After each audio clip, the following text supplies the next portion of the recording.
Welcome back, you guys, to Lightning Action with Miss Jackson. Right now, it is the halftime of the Lightning game, and the score is 28-15. Lightning is up. This game has been very physical for the ladies so far, but we're maintaining our heads. We're struggling with the communication on the floor and boxing out. But I have so much faith in our ladies that by the second half, we're going to fix that, and we're going to run up the score. So you guys stay tuned for the second half of the game. Thanks for stopping by.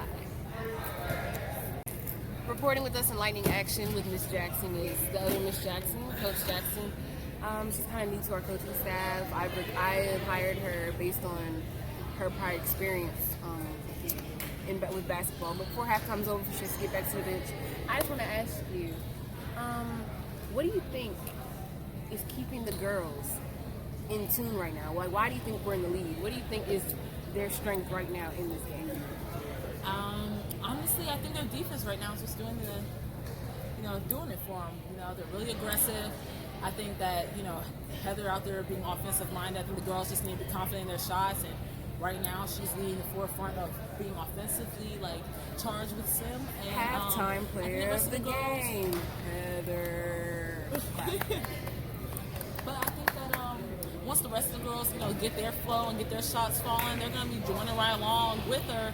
And their defense just just turning it up. Pushing them left is very key. And getting them frustrated early. You have 6 seconds. Now, last thing I have to say to you is, as for me being from the sideline, I would like you to tell them their defense communication has got to pick it up. They are so silent. That girl was behind Ty just, hello, open. I mean, I'm like, who's going to tell her? Me. Thank you. That was Lightning Action with Miss Jackson. See you guys next time. See you next time. Tomorrow at 6:30.